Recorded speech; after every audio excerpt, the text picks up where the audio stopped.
नमस्कार, मी प्राची साळुंखे बुलेटिनमध्ये आपलं स्वागत करते। पुढील काही मिनिटात आपण घेणार आहोत महत्त्वाच्या बातम्यांचा वेगवान आढावा स्पीड न्यूज मधून।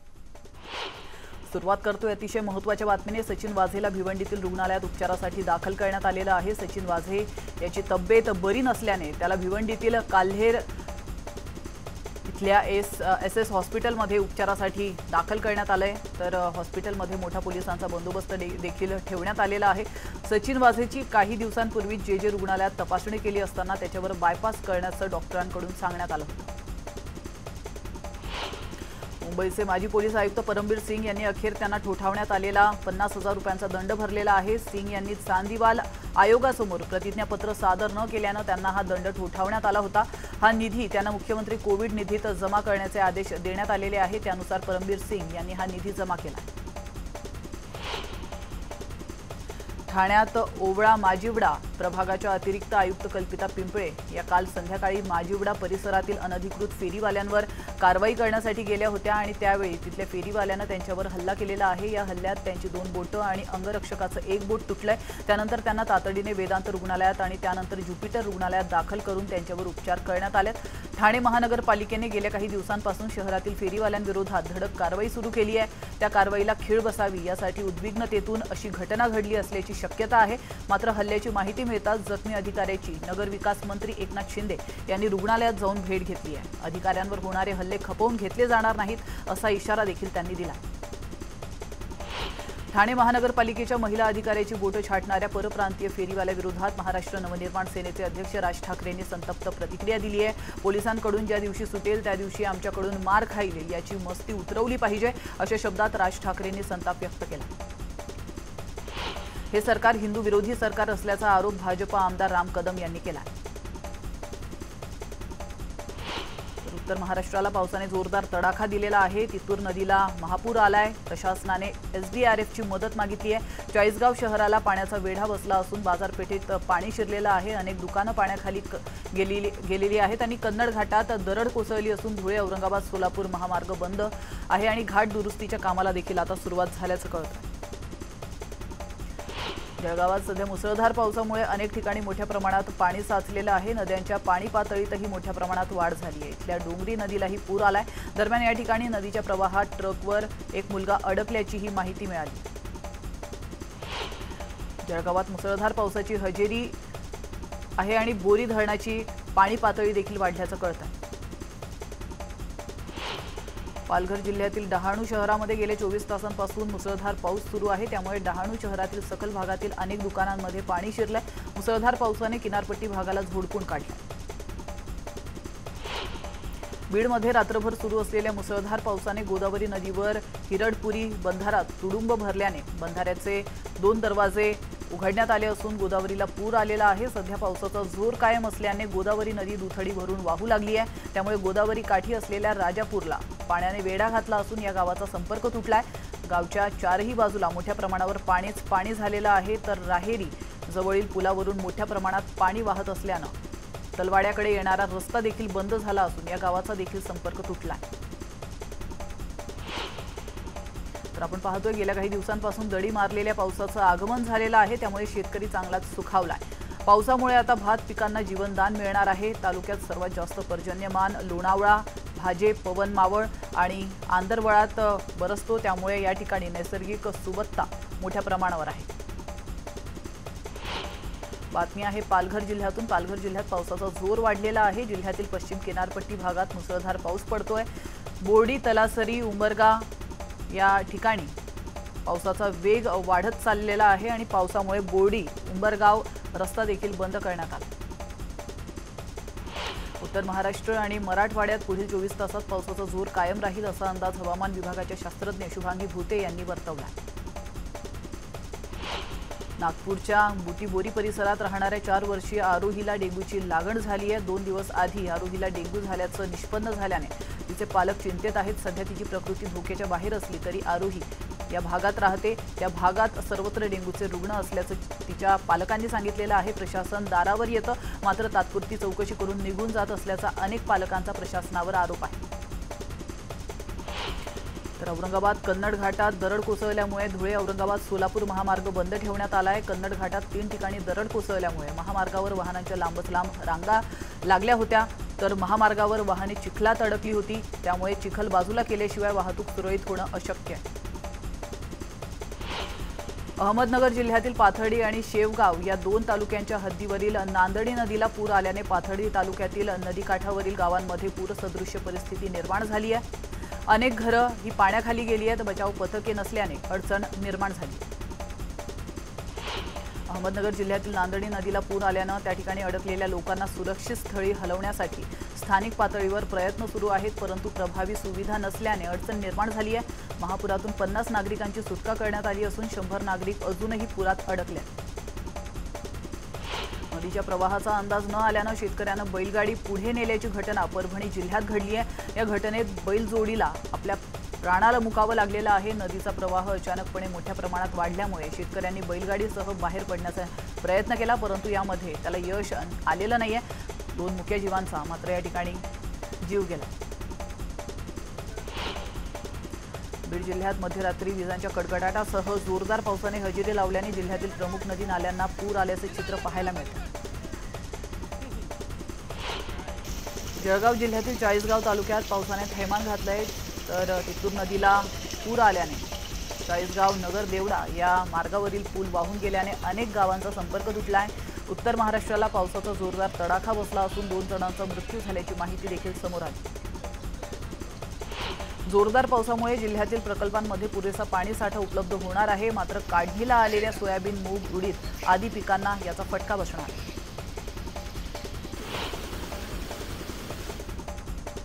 बीड जिल्ह्यात मध्यरात्रीपासून पाऊस सुरू आहे। अतिवृष्टीमुळे बीड जिल्ह्यातील नदी नाले ओढ्यांना पूर आलेला आहे। शेतीबरोबर इतरही नुकसान मोठ्या प्रमाणात झालं। अकोला महानगरपालिकेच्या ऑनलाईन सभेतही पुन्हा एकदा गदारोळ झाल्याचं कळतंय। शिवसेना गटनेते राजेश मिश्रा यांच्या नेतृत्वात शिवसेनेच्या नगरसेवकांनी घर टॅक्सवर लावलेली शास्ती म्हणजेच व्याज हे रद्द करा या मागणीसाठी सभेत गदारोळ घातलेला आहे आणि या गदारोळानंतर भाजप महापौरांनी शिवसेनेचे 8 तर राष्ट्रवादीचे काँग्रेसचे 1 असे 9 नगरसेवकांना एका सभेसाठी निलंबित केले। गेले 1.5 वर्षे कोरोना नियमांमुळे ताडोबा अंधारी व्याघ्र प्रकल्पातील व्याघ्र पर्यटन चांगलंच बाधित झालंय। पावसाळा संपताच 1 ऑक्टोबरपासून ताडोबा अंधारी व्याघ्र प्रकल्पातील व्याघ्र पर्यटन हंगाम सुरू होतोय। त्यासाठी व्यवस्थापनाच्या वतीने तयारी केली जाते। ताडोबातील जिप्सी चालक आणि गाईड्स यांची नियमित नोंदणी सुरू आहे। असं असलं तरी ताडोबा अंधारी व्याघ्र प्रकल्पात सफारी घडवणारे जिप्सी चालक आणि गाईड्स यांचे लसीकरण झालेलं आहे का याबाबत कुठलाही माहिती प्रशासनाकडे उपलब्ध नसल्यानं खळबळ व्यक्त केली जाते। अहमदनगर जिल्ह्यातील शेवगाव तालुक्यातील ठाकूर पिंपळगाव या ठिकाणी रोडवर असलेल्या पुलावरून पाणी जात असताना ट्रक चालकाने ट्रक पाण्यात घालण्याचं धाडस केलेलं आहे आणि हे धाडस त्याच्या चांगलंच अंगलट आलंय। पुलावरील पाण्याचा अंदाज न आल्याने गाडी पाण्यात पलटली आहे। पाणी वाढल्याने ट्रक चालक ट्रकवरती उभा राहिलाय। शर्थीचे प्रयत्न करत दोरीच्या सहाय्याने त्याला वाचवण्यात नागरिकांना यश आलं। रत्नागिरी जिल्ह्यातल्या खेड तालुक्यातील ग्रामीण आणि शहरी भागात अनेक ठिकाणी जिल्हाधिकाऱ्यांनी दहीहंडी फोडण्यासंदर्भात घालून दिलेल्या आदेशांची पायमल्ली केली गेली आहे। या ठिकाणी दहीहंडी उत्सव साजरा करण्यात आला आहे। दहीहंडी उत्सव अत्यंत साधेपणाने साजरा करावा, मानवी मनोरे रचू नयेत, सार्वजनिक पूजा अर्चा करू नये, सोशल डिस्टन्सिंग पाळावेत, त्याचप्रमाणे गर्दी करू नये यासारखे अन्य नियम नमूद करत रत्नागिरी जिल्हाधिकाऱ्यांनी मार्गदर्शक सूचना दिल्या होत्या, मात्र या नियमांची पायमल्ली करण्यात आली। तर मासे पकडण्यासाठी गेलेले 3 तरुण पाण्यात बुडाल्याची धक्कादायक घटना अंबेजोगाई तालुक्यातील मुरंबी तलावात घडली आहे। त्यापैकी 2 जणांना वाचवण्यात ग्रामस्थांना यश आलं असून 1 जण अद्याप बेपत्ता आहे। सोलापूर धुळे महामार्गावरील कन्नड घाटात काल मध्यरात्रीच्या सुमारास अतिवृष्टी झाल्याने 5 ते 6 ठिकाणी घाटांमध्ये दरड कोसळली आहे। अनेक वाहनांवर ही दरड कोसळली आहे, त्यामुळे या घाटातील रस्ता बंद झालाय। दोन्ही बाजूने वाहनांच्या लांबच लांब रांगा पाहायला मिळाल्या आहेत। नागरिक गेल्या 12 तासांपासून या घाटात अडकलेले आहेत। प्रशासनाच्या वतीने मदत कार्य सुरू आहे। तर बातमी आहे यवतमाळमधून। यवतमाळ जिल्ह्याच्या झरी जामणी तालुक्यातील आडेगाव खडकी या रस्त्यावर जड वाहतुकीमुळे मोठमोठे खड्डे पडलेत आणि त्यामुळे अपघाताचं प्रमाण देखील वाढत चाललंय। रस्ता दुरुस्तीसाठी गावकऱ्यांनी अनेक वेळा प्रशासनाकडे तक्रारी केल्या आहेत, मात्र त्याकडे दुर्लक्ष करण्यात आलंय। त्यामुळे संतप्त आडेगाव वासियांनी खड्ड्यात बसून आमरण उपोषण सुरू केलं। बीड जिल्ह्यामध्ये श्रीकृष्ण जन्मोत्सव मोठ्या थाटामाटात साजरा करण्यात आलेला आहे। आज धुक्का गोपाळकाला निमित्त श्रीकृष्ण मंदिरांमध्ये महाप्रसाद देखील वाटप करण्यात आले आणि यात श्रीकृष्ण जन्मोत्सव आणि गोपाळकाल्याच्या निमित्ताने बीडमध्ये एका भाविकाने 56 पदार्थांची आरास करून श्रीकृष्ण जन्मोत्सव आगळ्यावेगळ्या पद्धतीने साजरा केला। जळगाव जिल्ह्यातील 40 गावात कन्नड घाट दरड कोसळून दुर्घटना घडली आहे। धुळे 40 औरंगाबाद महामार्ग ठप्प झालेला आहे। धुळ्यात एसडीआरएफचं पथक क्रमांक 3 घटनास्थळी दाखल झालं असून घाट दुरुस्तीच्या कामाला वेग आलाय, तर घाटात अजूनही पावसाची संततधार सुरूच आहे। नांदेड जिल्ह्यातील मुखेड तालुक्यातील उंद्री या ठिकाणी एक 15 वर्षीय मुलगा नाल्याच्या पाण्यात वाहून गेला होता। दुपारी त्या मुलाचा मृतदेह सापडलेला आहे। मुखेड तालुक्यात काल रात्री जोरदार पाऊस झाल्यामुळे उंद्री येथील नाल्याला पूर आलाय आणि या पुरात कमलाकर गडाळे नामक 15 वर्षीय मुलगा सकाळी वाहून गेला होता। दुपारी त्याचा मृतदेह मिळाला। अहमदनगर जिल्ह्यातील पाथर्डी आणि शेवगाव या 2 तालुक्यांच्या हद्दीवरील नांदणी नदीला पूर आल्याने पाथर्डी तालुक्यातील कोरडगाव, औरंगपूर आणि पागोरी पिंपळगाव तसंच शेवगाव तालुक्यातील आखेगाव, वरूर, ठाकूर पिंपळगाव या नदीकाठांवरील गावांमध्ये पूरसदृश्य परिस्थिती निर्माण झाली आहे। अनेक घरं पाण्याखाली गेली आहेत। बचाव पथकं नसल्याने अडचण या ठिकाणी निर्माण झाली। अहमदनगर जिल्ह्यातील पाथर्डी आणि शेवगाव या 2 तालुक्यांच्या हद्दीवरील नांदणी नदीला पूर आल्याचं आपण पाहतोय। आपण या दृश्यांच्या माध्यमातून पाहू शकतो। या तालुक्यातील नदीकाठावरील गावांमध्ये पूर सदृश्य परिस्थिती निर्माण झालेली आहे आणि त्यामुळे इथल्या नागरिकांची चांगलीच तारांबळ उडाली।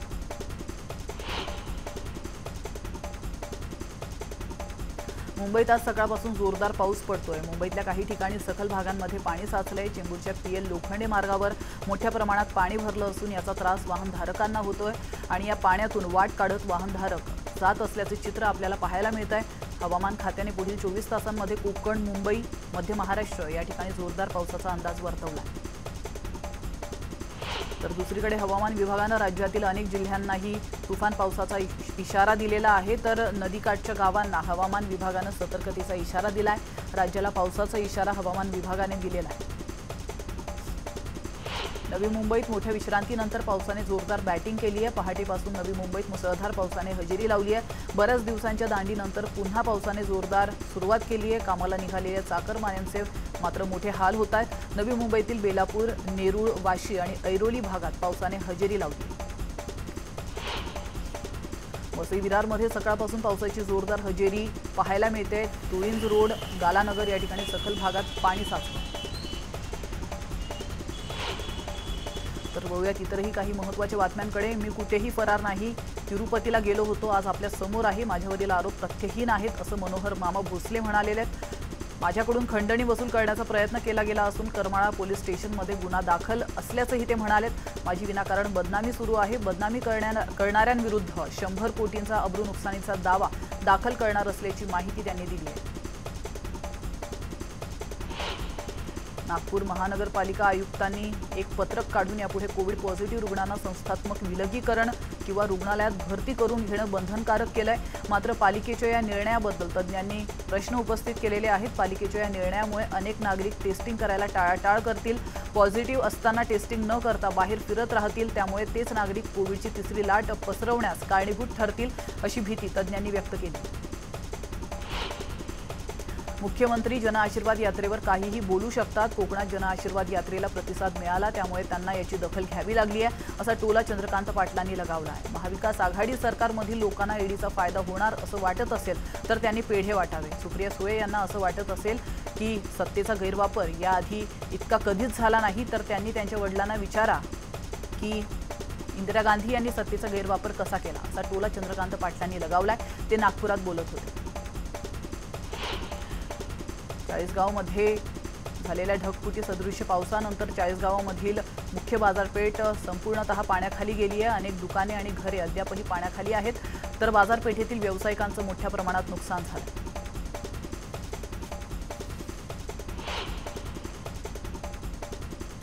इथं घेतो एक छोटासा ब्रेक, लगेचच परत येतोय। तुम्ही पाहत राहा स्पीड न्यूज।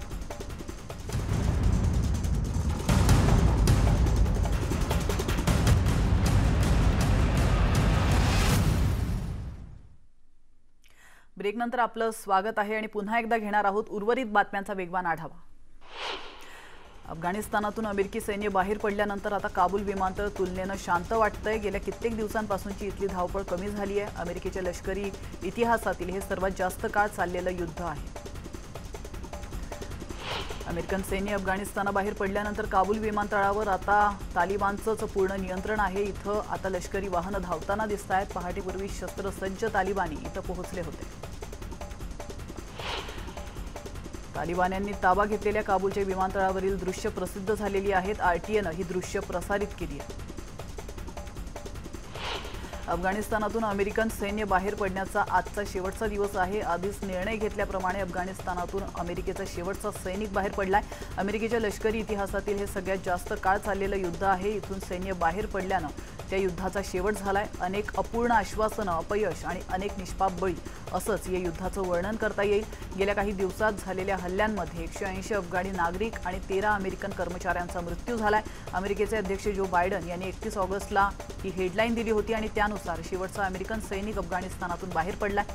इथे अडकलेल्या नागरिकांनाही आता बाहेर काढता येणार नाही। अमेरिकन सैन्य माघारी जाताना काबूलमध्ये गोळीबाराचे आवाज ऐकू येत होते। शेवटच्या विमानानं दुपारी 3:29 उड्डाण केल्याची माहिती जनरल फ्रँक मेकेन्झी यांनी दिलेली आहे। गेल्या 20 वर्षांपासून सुरू असणारा अमेरिकेचा संघर्ष संपल्याची घोषणा अमेरिका प्रशासनाच्या वतीनं करण्यात आली। स्थानिक T20 लीग IPLसाठी BCCI मोठी तयारी करत आहे। पुढील सीझनसाठी IPL 2022 मध्ये 8 ऐवजी 10 संघ असणार आहेत। बोर्डाने एका संघाची मूळ किंमत सुमारे 2000 कोटी रुपये ठेवली आहे। अशा स्थितीत BCCIला या दोन संघांकडून सुमारे 5000 कोटी मिळू शकतात। तर पुढील हंगामासाठी 60 ऐवजी 74 सामने खेळले जातील। नवीन संघांसाठी अहमदाबाद, लखनौ आणि पुणे या शहरांची नावे समोर आलेली आहेत। अहमदाबादमधील नरेंद्र मोदी स्टेडियम तर लखनौमधील एकाना स्टेडियम ही फ्रँचायझीची निवड असू शकते, कारण या स्टेडियमची क्षमता अधिक आहे। अनेक व्यावसायिक कंपन्या फ्रँचायझी खरेदी करण्याच्या शर्यतीत आहेत। अदानी ग्रुप, त्याचप्रमाणे RPG, संजीव गोयंका, तर फार्मास्युटिकल्स कंपनी टोरेंट आणि एक बँक हे सर्व IPLमध्ये त्यांच्या उपस्थितीसाठी प्रयत्न करत आहेत। टोकियो पॅरालिम्पिक 2021 मध्ये आज पुरुषांच्या 10 मीटर एअर पिस्तूल स्पर्धेत सिंघराज अधानाला कांस्य पदक पटकावण्यात यश आलेलं आहे।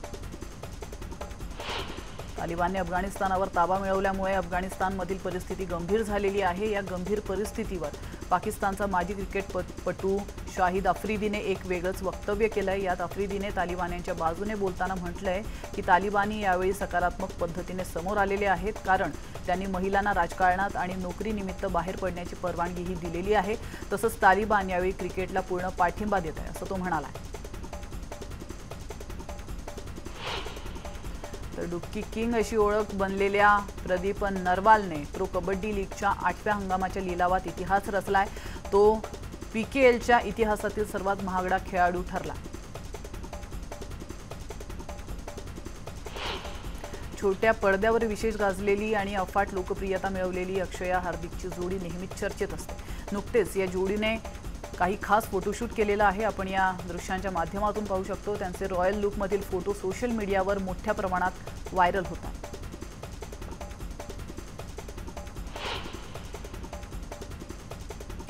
आणि यासोबतच बुलेटिनमध्ये वेळ झाले इथंच थांबण्याची, मात्र तुम्ही कुठेच जाऊ नका। पाहत रहा News 18 लोकमत।